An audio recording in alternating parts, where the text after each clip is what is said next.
Hello everybody, I want to take you through a guided meditation this afternoon. We're going to start with the sense of being meditation, and then we're going to go into something new that will help give us a little bit greater clarity perhaps this afternoon. This meditation is not a replacement for the general sense of being meditation, but what this is something that you can slip in once a week or once a month or whatever it is that feels right for you, or perhaps when you're stuck. And this will help you move through the stuck place and into a little bit greater clarity. So let's just go ahead and start. So the way that we start the sense of being meditation is that we simply close our eyes. We take a seat. You can sit on cushions if you want, but I sit in a chair, and I think a chair is absolutely terrific because you're going to be comfortable and relaxed. The problem with a cushion is you may not be able to relax as much as you can as in a chair. Relaxation is really important because the meditation that we're participating in today it's more of a being than it is a doing. And I find that this being happens more easily in a relaxed state than it does in any sort of tension. So we just relax. We take a couple of good breaths. If we notice that the body is not relaxed, that's fine. We'll start from there. We start from wherever you are. We start from right exactly where you are at this moment.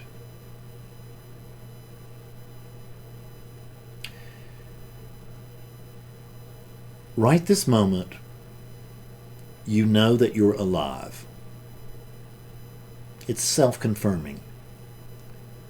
You don't have to check with anybody to have them confirm that you're alive right now. You know that you're alive.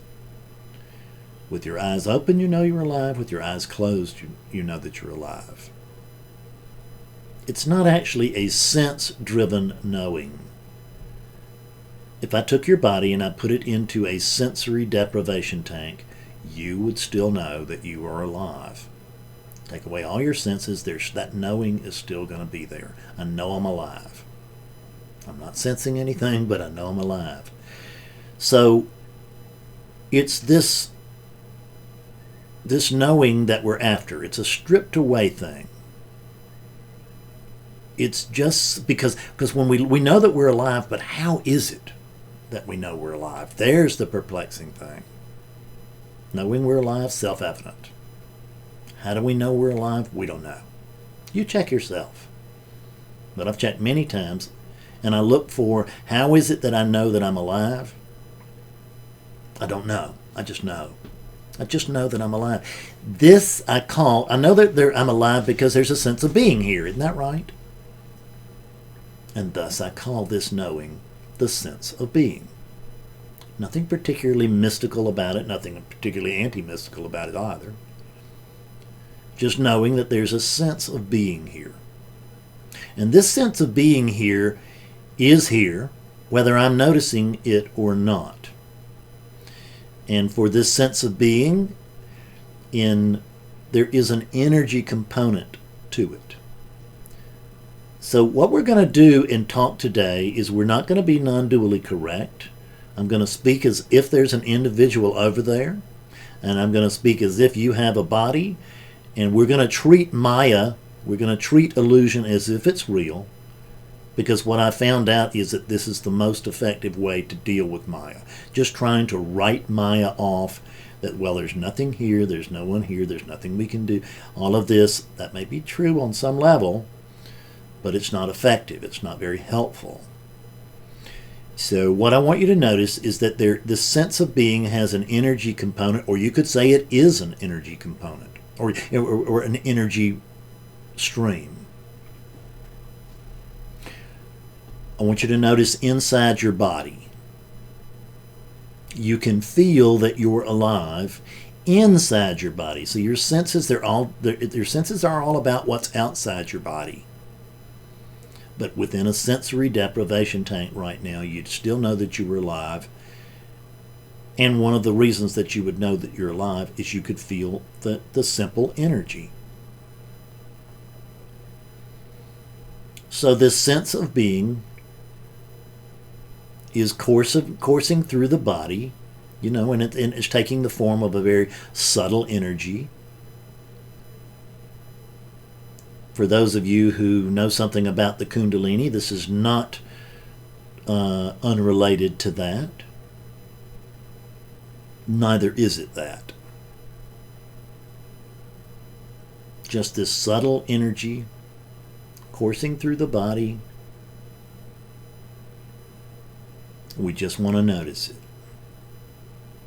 You can feel it. There'll be almost like a humming, like a like a little low-level vibrational thing, a low-level tingling thing. Tingling is the most common, probably. I call it humming because it's just so alive, and that puts that energetic, that sense of moving energy into our meditation, noticing. And our meditation is simply noticing what's here. All we're actually doing is that although it looks like it, there's not really anything ever going on other than meditation. And what we're doing right now is we're taking note of that. Because what I am in my truest form, what you are in your truest form, is this sense of being. And what's its job? To be. That's its job. Its job is not to do, its job is to be. So allow this sense of being just to be. But we're going to use a witness in this meditation, at least until we don't. So let's witness that subtle energy in the body. Let's witness the sense of being.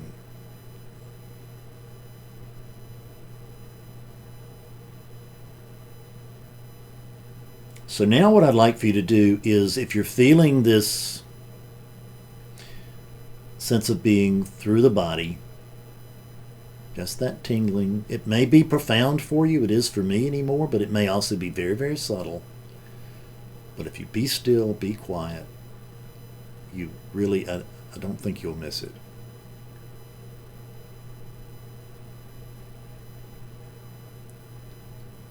So now what we want to do is we want to notice, is that energy, is it actually in the body? Is it actually held within the body? Is the body actually the container for this energy?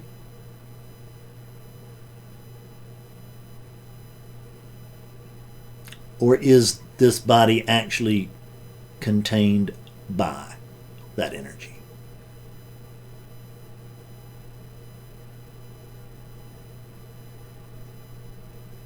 Can you find the place where that, or any place where that sense of being ends?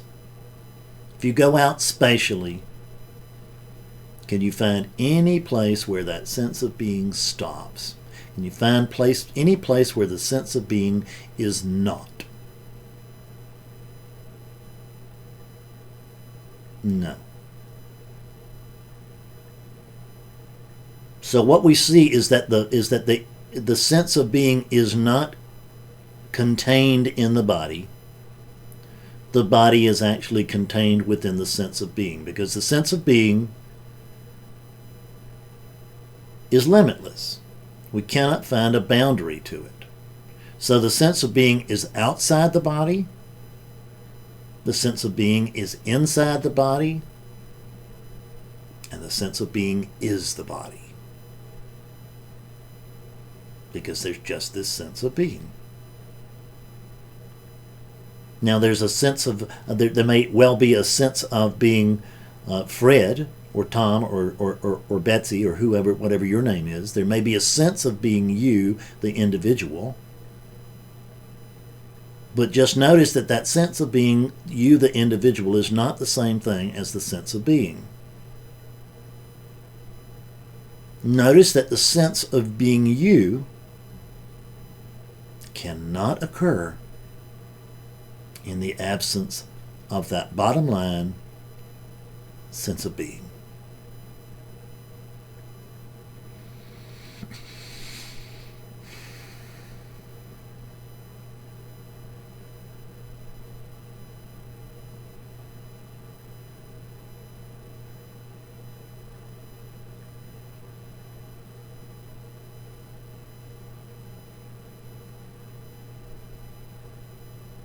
There is this sense of being.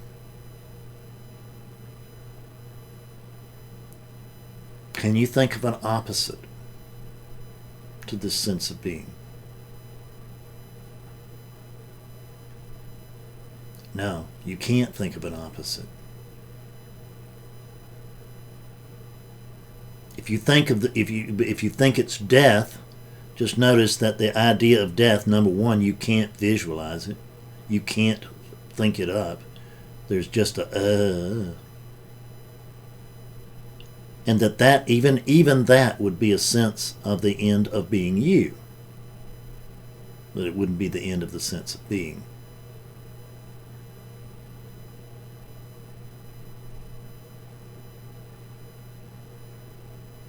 Birth and death are polar opposites. Those polar opposites cannot exist in the absence of the sense of being. And those very beginning polar opposites, that birth and death, it's the birth and the death of the personal dream. There is only life. There is no opposite to life. There's only life. There is only living. There is only being. There is only this sense of being. There is only this knowing.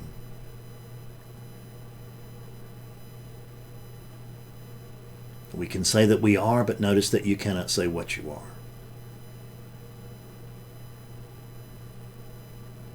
You can say I am, but you cannot report what it is.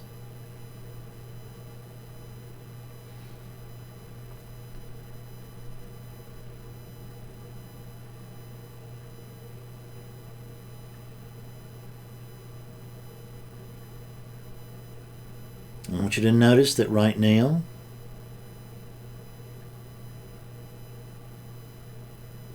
that you're experiencing yourself as this sense of being within which your body and all the world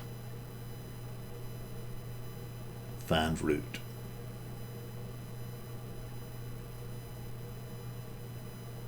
In the absence of this sense of being, there can be no world.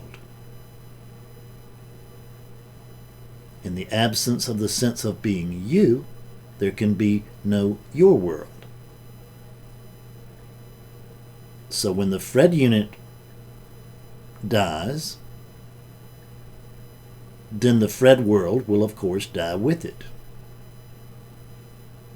That little universe will die. But it's not really a universe, a separate universe. There's no separation here whatsoever. It's not separation, it's a view.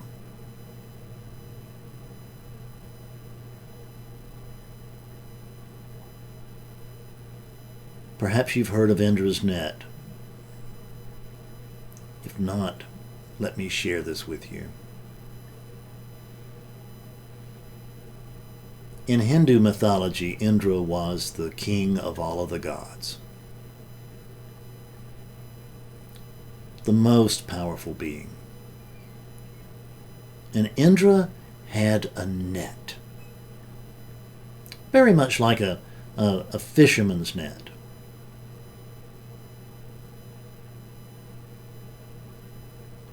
Except for that this net, well, we'll stay with the fisherman's net for just a moment. And he had this fisherman's net, and the difference is that at every intersection in that net, every place where the cloth passed, where the threads crossed each other, there was a jewel. A perfect jewel. And if we look at what that jewel, take a look at any one of those jewels, what is it that that jewel will be reflecting? By default, it reflects every other jewel. But it cannot reflect itself. It cannot directly see itself. So if that jewel wants to see itself, it has to look at what the other jewels are reflecting. And here we have the mirror of the world, where the world is actually a reflection from this jewel or that jewel. Every jewel has a different view. One world, one universe, one thing going on, millions or billions or trillions now of different views. Because what we can see is that we could call every one of these jewels, we could call it a human being if we wanted. And notice that every human being has got its view, but I mean that's pretty narcissistic, because every animal is a jewel. Every tree is a jewel. Every plant, every flower is a jewel. Every insect, every mosquito is a jewel.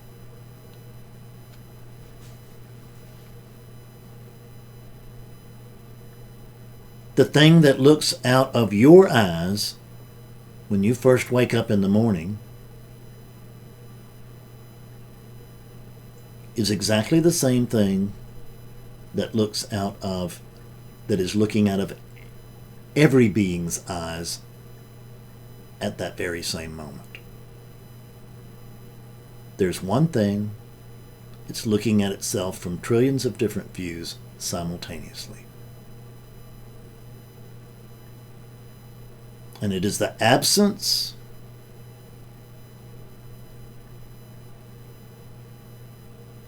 of an inhabitant.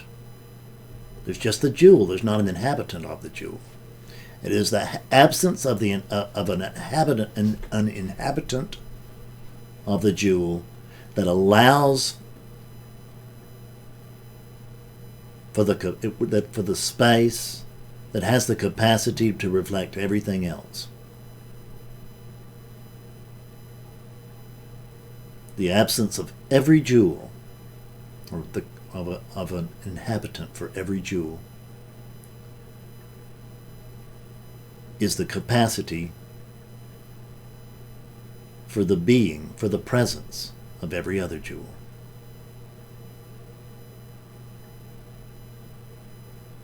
One thing going on, a trillion different views, every single one of them slightly different,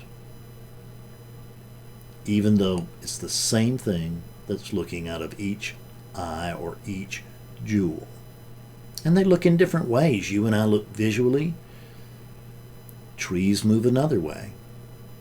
Flowers move another way. Grass moves yet another way. Animals move yet another way. Different animals move different ways. But all of these things, all of these beings, They're all sensing devices for being.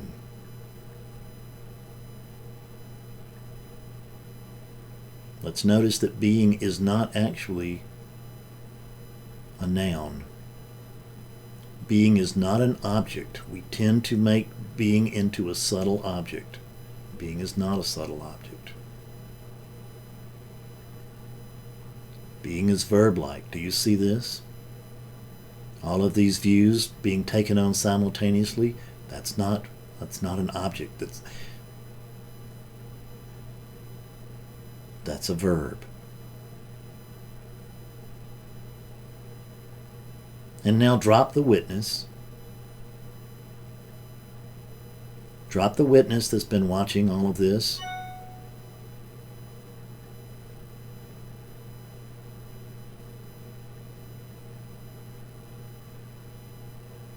This sense of being that we cannot find any boundary for. Can you be other than this sense of being? Can there be this boundless thing plus you? Can there be this boundless thing plus a witness? That means it's boundless up until the point it reaches the witness, and then it's not boundless. So it's not a boundless thing. By definition, if we have a boundless thing, we have one thing. So the thing that's narrating this meditation is part of that one thing. It's not other than that one thing.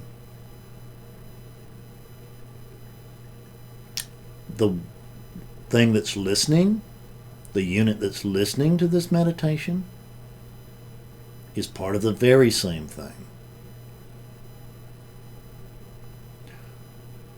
We show up differently, and we have different views, but that is simply the illusion of multiplicity that takes place within the truth of unity. Just one thing going on. One thing going on here.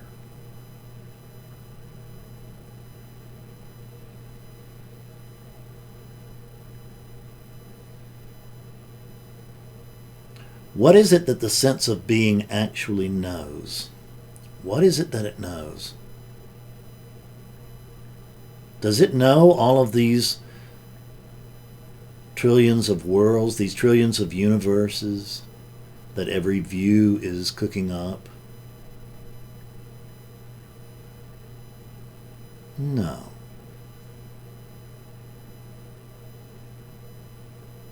What it knows is itself.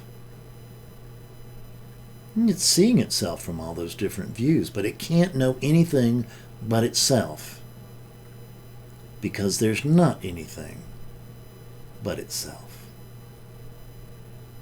There's just this sense of being.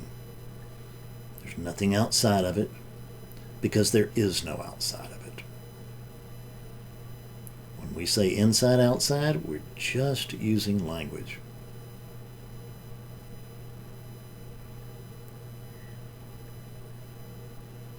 There's just one thing going on, and it knows that it's alive. And that the consciousness that is hearing this is the divine consciousness.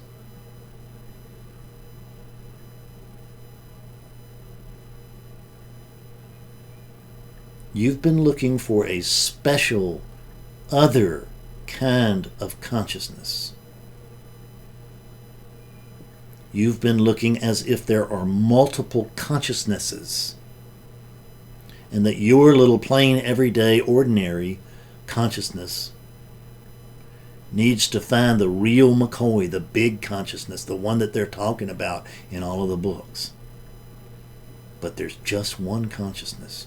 They say consciousness is all. They don't say consciousnesses are all. Everything is consciousness. One thing going on. One thing going on, and this one thing is you.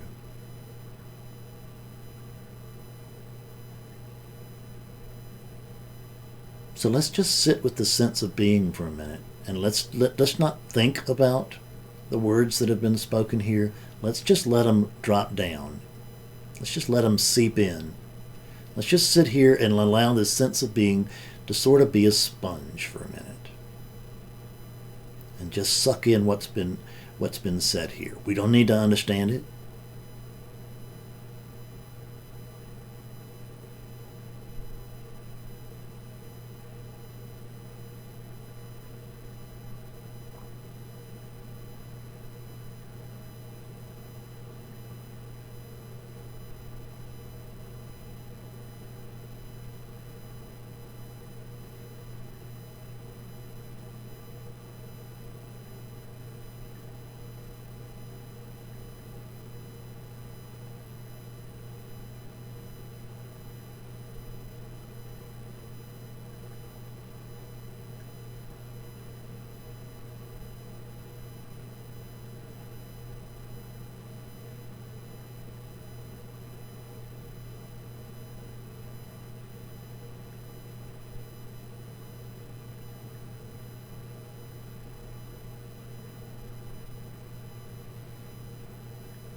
Please notice that you're not connected to the sense of being. You are the sense of being.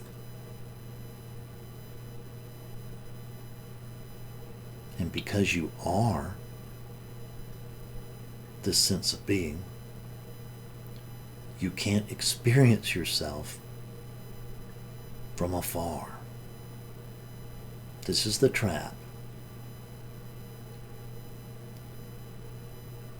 Oneness wants to know oneness, and it knows that this can't be the oneness, so it wants to know otherness. But there is no otherness, there's only oneness. So we get caught in this loop, and we look, and we look, and we look. And we can look forever, and most of us do.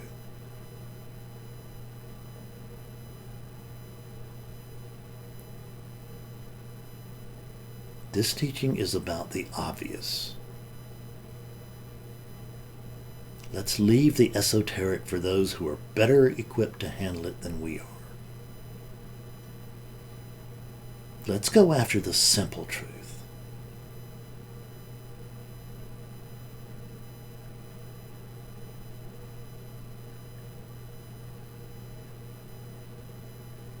Let's rest as that simple truth.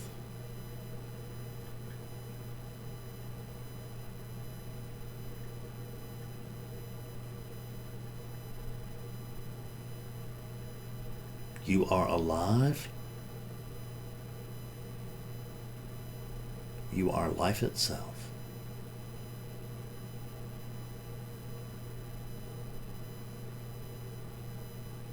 One thing going on.